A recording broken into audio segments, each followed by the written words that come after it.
আচ্ছা, আমরা যখন ভগবানের পুজো করি কিংবা কিছু ব্রত করি, তখন মনে হয় না যে আমরা ভগবানের এত পুজো করছি, এত ব্রত করছি, তাহলে ভগবান কেন আমার জীবনে এত প্রবলেম, এত সমস্যা কেন সৃষ্টি করছে? আচ্ছা, বাচ্চা যখন ছোট থাকে, ছোটোবেলায় সে যখন নতুন হাঁটতে শেখে, হাঁটতে হাঁটতে সে যখন কিছুটা দূরে হাঁটে আবার পড়ে যায়, কিছুটা দূরে হাঁটে আবার পড়ে যায়, তখন তার মা পাশে দাঁড়িয়ে থাকে এবং সে কি তাকে ধরে? না, তাকে সে কেন ধরে না? কারণ সে চায় যে অল্প সে হাঁটতে শিখুক, নিজে থেকে হাঁটতে শিখুক।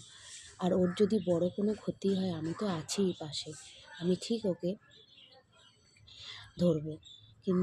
ভগবানও তেমনি, আমাদের ভগবানও তেমনি, সে আমাদের হচ্ছে পরম পিতা, আমরা হচ্ছে তার সন্তান।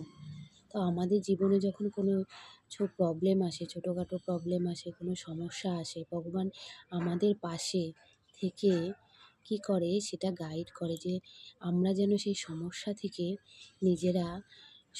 নিজেরাই সম্মুখীন হয়ে, নিজেরা এতটাই স্ট্রং হয়ে সেই সমস্যাটা মোকাবিলা করতে পারি, যাতে যে কোনো সময় পরবর্তীকালে যদি আমাদের জীবনে এমন কোনো কিছু হয়, তাহলে আমরা ভেঙে পড়বো না। আমরা সেই জিনিসটা ডাটসে মোকাবিলা করে সেই সমস্যা থেকে বেরোতে পারবো। আর দ্বিতীয়ত কথা হচ্ছে যে আমরা এই সময় দুঃখ কষ্ট, তো এগুলো আমরা আগের জন্মেরও কিছু কর্মের ফল থাকে। বলে না যে ভগবান, আমরা ৮৪ লক্ষ যোনিতে এতই ভোগ বাসনা করেছি ভগবানকে ভুলে, তার সেই যে দুঃখ কষ্টগুলো কিছু কিছু তো আমাদেরকে ভোগ করতেই হবে।